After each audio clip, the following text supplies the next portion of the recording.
안녕하세요. 다시 찾아와 주신 여러분을 환영합니다. 583일 동안 그렇게 요란했던 그 논쟁이 오늘 대법원 판결문 몇 줄에 이렇게 조용히 정리됐다는 거, 이거 뭘 뜻하는 걸까요? 오늘 오후 2시 대법원 3부가 상고를 기각했습니다.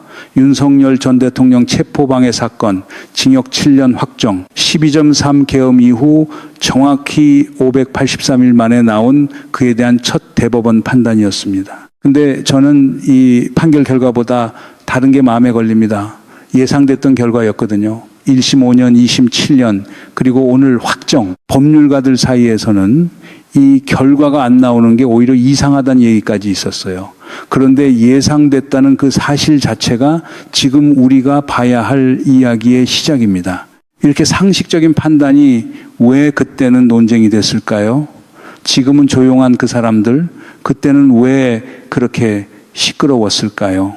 이 두 질문이 오늘 우리가 따라가야 할 방향입니다. 세 겹으로 뜯어봐야 합니다. 표면의 판결문, 그 뒤에 583일 동안 벌어진 일들, 그리고 이 판결이 지금 다시 열어놓은 문, 이 세 층을 순서대로 내려가 볼게요. 오늘 대법원이 한 문장으로 정리한 게 있습니다. 대통령 경호처장이 수색영장 집행 승낙을 거부한 것은 부적법하다. 그 겨울 새벽 관제 앞에서 벌어졌던 그 대치, 그거 처음부터 위법이었다는 겁니다. 583일 지나서야 국가가 그걸 공식적으로 인정한 거예요. 그런데 오늘 대법원이 정리한 건 이거 하나만이 아니었습니다. 이건 그냥 한 사람에 대한 형사 판결이 아닙니다. 583일 동안 대한민국을 반으로 갈랐던 논쟁 자체에 대한 판결이에요. 윤석열 전 대통령이 지금 받고 있는 재판이 8개입니다. 그중 오늘 확정된 게 첫 번째. 나머지 7개가 뒤에 서 있어요. 내란 우두머리 사건, 1심 무기징역, 평양 무인기 침투 사건, 1심 30년, 위증 사건, 그리고 여러 부수 재판까지 오늘 판결은 그 8개 재판 전체의 첫 관문을 통과한 신호입니다.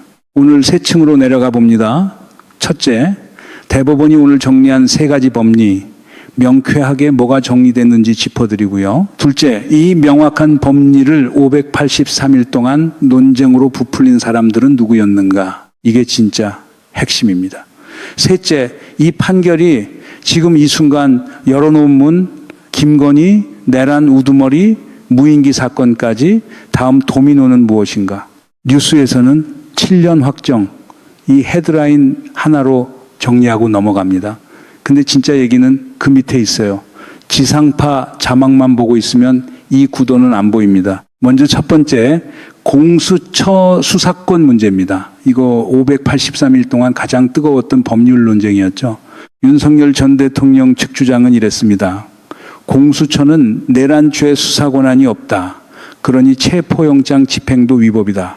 그러니 공소 자체를 기각해야 한다. 이 논리가 유튜브에서, 정치권에서, 심지어 일부 매체에서 반복적으로 확대 재생산됐어요. 대법원의 오늘 답은 명확합니다. 공수처가 처음에 시작한 수사는 직권남용 혐의였습니다. 이건 공수처가 직접 수사할 수 있는 범죄예요. 그런데 그 직권남용을 수사하다 보면 자연스럽게 내란 혐의가 드러납니다. 사실관계 갖고 증거도 상당 부분 겹치니까요.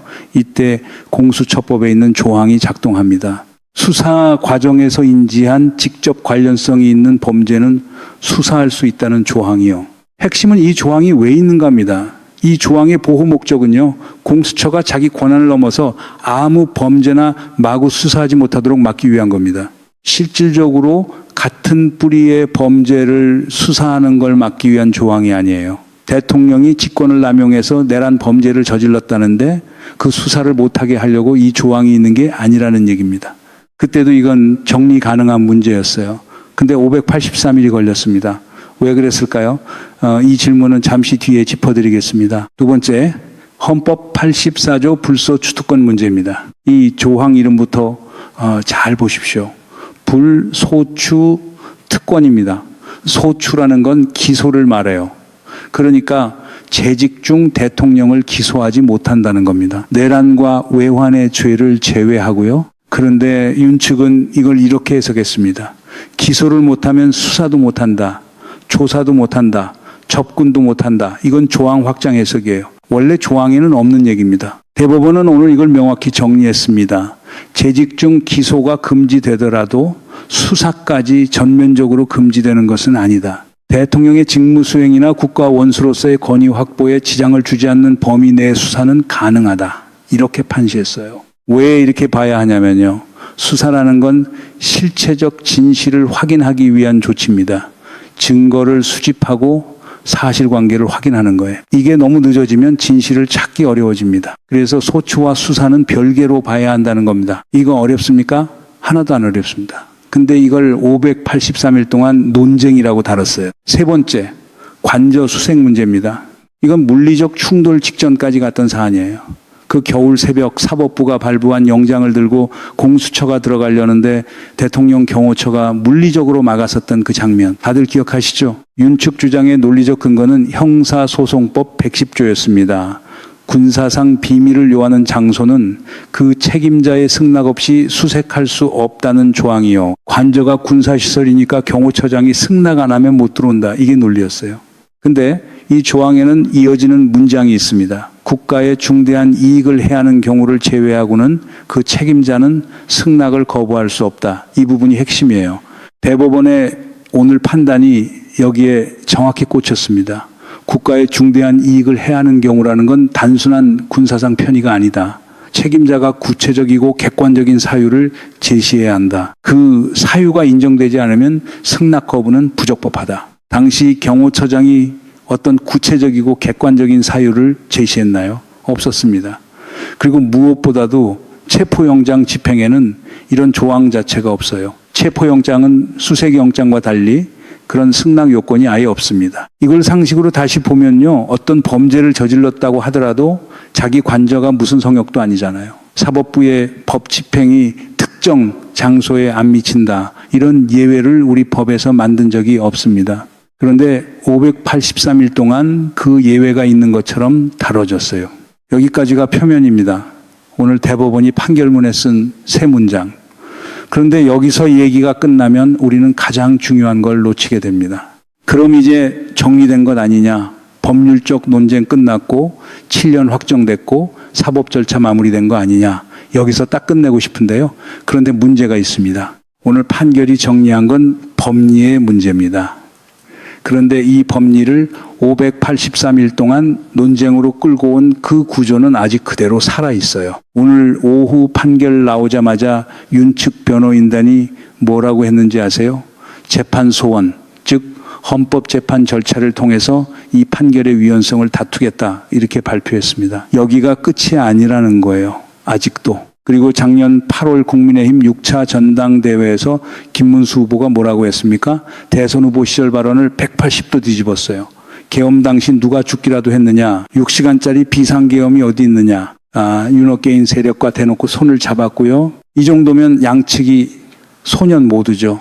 583일 동안 늑대가 온다고 외친 사람들, 오늘 마을 사람들이 다시 세고 있습니다. 이건 처음이 아니에요. 다시 아까 그 질문 갑니다. 왜 583일이 걸렸을까요? 오늘처럼 명확한 판단이 나올 수 있는 사안을 왜 그렇게 오래 논쟁이라고 부풀렸을까요? 이걸 만든 사람들이 있어요. 지금부터가 진짜 얘기입니다. 583일 지연을 만든 첫 번째 층, 윤측 본인의 법 기술입니다. 윤석열 전 대통령은 법조인 출신이에요. 그 배경이 이 사건에서 방어 논리로 재활용됐습니다. 대통령의 법률 지식이 자기 위법 행위를 정당화하는 도구로 쓰였다는 얘기입니다. 개엄 며칠 후 담화 기억나시죠? 저에게 모든 책임이 있다 이렇게 말했습니다. 그런데 그 이후 태도가 완전히 달라져요. 마치 일반 피의자 중에 한 명인 것처럼 온갖 법률적 항변을 시작합니다. 공수처 수사권이 없다. 영장이 위법하다. 체포가 부적법하다. 계속 이래요. 경찰이 부르면 출석했을까요? 검찰이 부르면요. 답은 다 아시죠. 어디에도 응하지 않았습니다. 결국 다 핑계였다는 얘기예요. 그러면서 우리 법 시스템이 자신의 위법한 행위에 대한 수사와 처벌을 가로막고 있다. 이런 프레임을 반복적으로 국민 앞에 던졌습니다. 583일 동안요. 두 번째 층, 이게 진짜 심각합니다. 이 개인의 법 기술을 대량 증폭시킨 유통구조가 있었어요. 그리고 유튜브 생태계 얘기부터 시작합시다. 서부지법 폭동 사태 다들 기억하시죠? 2025년 1월 19일 새벽 3시 윤석열 구속영장 발부되자마자 지지자들이 법원에 난입해서 폭동을 일으켰던 그날, 그때 현장을 생중계한 극우 유튜브 채널이 최소 10개가 확인됐습니다. 플레이보드라는 유튜브 수익 집계 서비스 있잖아요. 그 데이터가 말해줍니다. 12.3 이후 그 구 유튜브 채널 수입이 그 전달 대비 2배 이상 늘었어요. 서부지법 폭동 직전 하루 동안 상위 10개 극우 채널이 벌어들인 슈퍼챗만 2,500만 원이 넘습니다. 자극적인 콘텐츠가 곧 수익이라는 구조. 부정선거 음모론, 탄핵무효 주장 이런 게 슈퍼챗 상위권을 계속 채웠어요. 그리고 정치권. 여기서 국민의힘 강경파가 등장합니다. 서부지법 폭동. 다음날 권성동 원내대표가 뭐라고 했는지 아세요? 경찰의 과잉 대응 프레임을 걸었어요. 폭동을 규탄하는 게 아니라 경찰이 과잉 대응했다는 겁니다. 여기가 끝이 아닙니다. 조중동 계열 매체가 3번째 축을 담당했어요. 사설과 칼럼을 통해 공수처 수사권 논란, 관저수색 논란 이런 걸 계속 법률적으로 다툴 여지가 있는 사안처럼 다뤘습니다. 오늘 판결 나오자마자 심리미진 프레임 밀고 있는 것도 같은 계열이에요. 이 세 축이 어떻게 작동했냐면요. 유튜브에서 자극적으로 던지면 정치인이 국회에서 받아주고 매체가 사설로 정당화합니다. 비슷한 논리가 비슷한 시점에 세 군데서 동시에 나왔어요. 이 정도면 우연이라고 보긴 어려운 패턴입니다. 한 가지 더 짚어드리면요. 김민전 국민의힘 의원이 이른바 백골단 관련 국회 기자회견을 주선한 것도 이 회로 안의 사건이었어요. 유튜브에서 국민저항권 얘기가 나오면 국회의원이 그 사람들 국회로 초청해서 기자회견 자리를 마련해 줍니다. 이 자체가 이 회로가 어디까지 연결돼 있었는지 보여주는 장면이었어요. 세 번째 층, 이건 방송에서 김성원 변호사가 가장 강하게 짚은 부분입니다. 정치적인 입장을 가진 쪽이 아닌 일반적인 법률가들의 목소리가 조용했다. 이렇게 지적했어요. 이게 뭘 뜻하냐면 이 문제에 대해서 법리적으로 명확하게 설명해 줘야 할 사람들이 침묵했다는 겁니다. 당시 이 부분에 대해서 명확하게 설명할 수 있는 법률가들이 대한민국에 없었을까요? 없지 않았습니다. 있었어요. 다만 침묵했던 겁니다. 정치화된 논쟁으로 다뤄지는 게 두려웠을 겁니다. 자기 이름이 어느 진영에 걸리는 게 부담됐을 거예요. 근데 그 침묵이 583일을 만든 겁니다. 무슨 얘기냐면요. 법률가들이 통섭적인 설명을 안 하니까 그 공간을 그 구 유튜브가 채웠어요. 그 공간을 국민의힘 강경파가 채웠고 그 공간을 조중동 사설이 채웠습니다. 원래 법률가들이 채워야 할 자리를 다른 사람들이 정치적 목적으로 채운 겁니다. 주류 법조계의 침묵, 이게 우리가 봐야 할 세 번째 층입니다. 그리고 이 지점, 지상파 뉴스에서는 안 다룹니다. 왜 안 다루는지 잘 보시면요. 지상파의 논조가 결국 주류 법조계의 논조와 연결돼 있기 때문이에요. 자기 자신을 반성해야 하는 얘기니까 안 하는 겁니다. 583일 지연의 진짜 그림은 이겁니다. 윤측 개인법 기술이 그거 유튜브 정치권 매체 회로에서 증폭되고 반대쪽에서 그걸 정리해줘야 할 법률가 집단은 침묵했어요. 이 구조가 583일 동안 작동한 겁니다. 지금 판결 조용히 나오니까 그 사람들도 조용하잖아요. 이거 참 신기하죠. 그때는 그렇게 요란했던 사람들이 말이에요. 여기서 시야를 좀 더 넓혀볼게요. 우리가 지금 보고 있는 이 구도가 사실은 한국 현대사에서 처음이 아니거든요. 1979년 12월 12일 그리고 1980년 5월 그리고 2024년 12월 3일 이 세 사건을 하나로 잇는 선이 있어요. 군을 정치적으로 동원해서 헌정 질서를 뒤흔들려 한 시도들. 서울의 봄, 그 영화 보신 분들이라면 지금 이 장면 어디서 본 듯 하실 겁니다. 황정민이 연기했던 그 반란의 밤, 그 장면과 오늘 판결이 마주보고 있어요.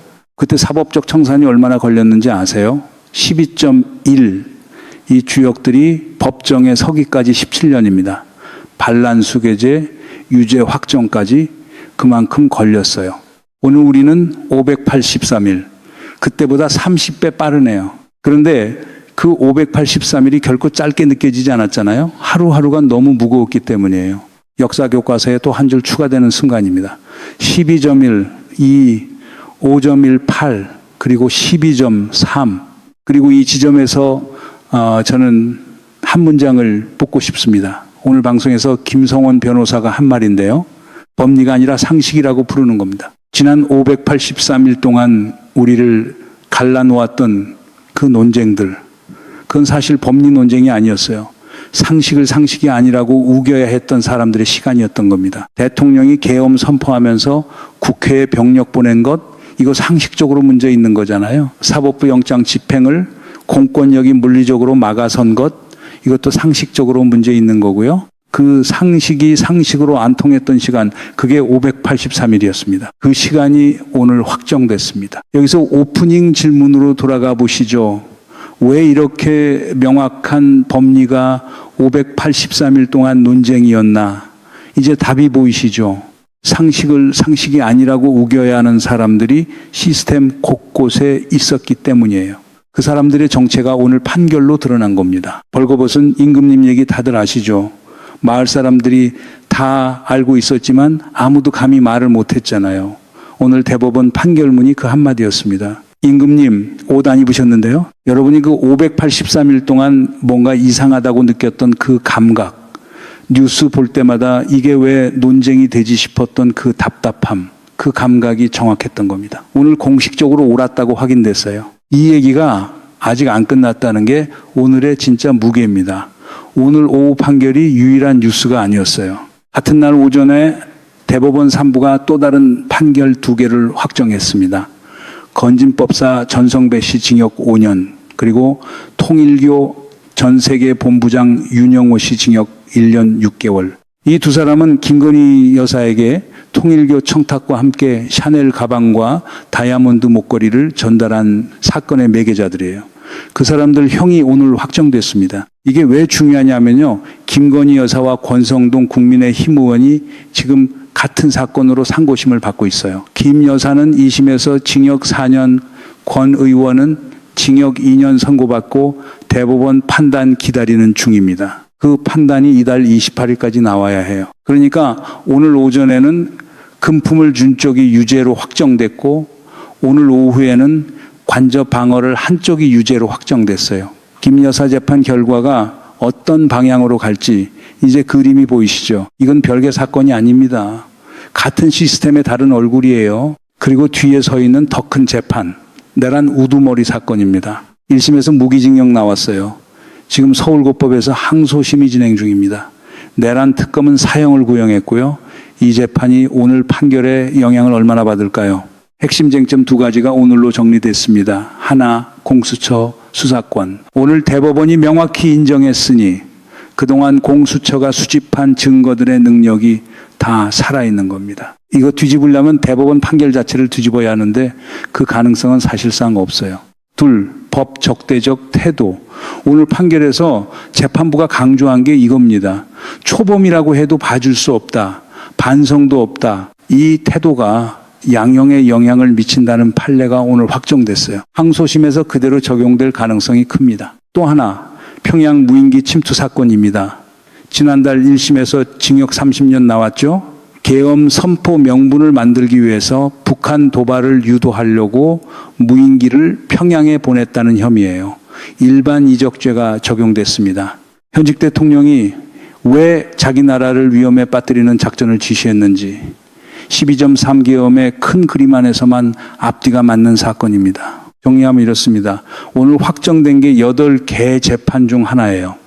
나머지 7개가 뒤에 서 있어요. 오늘 확정된 7년 자체가 중요한 게 아닙니다. 이 7년이 문을 열었다는 것. 뒤에 서 있는 다른 사건들이 이제 하나씩 걸어 나올 차례라는 것. 그게 오늘의 진짜 의미입니다. 다시 제조 오프닝 질문으로 돌아가 봅니다. 583일 동안 그렇게 요란했던 논쟁이 오늘 몇 줄로 정리됐다는 것.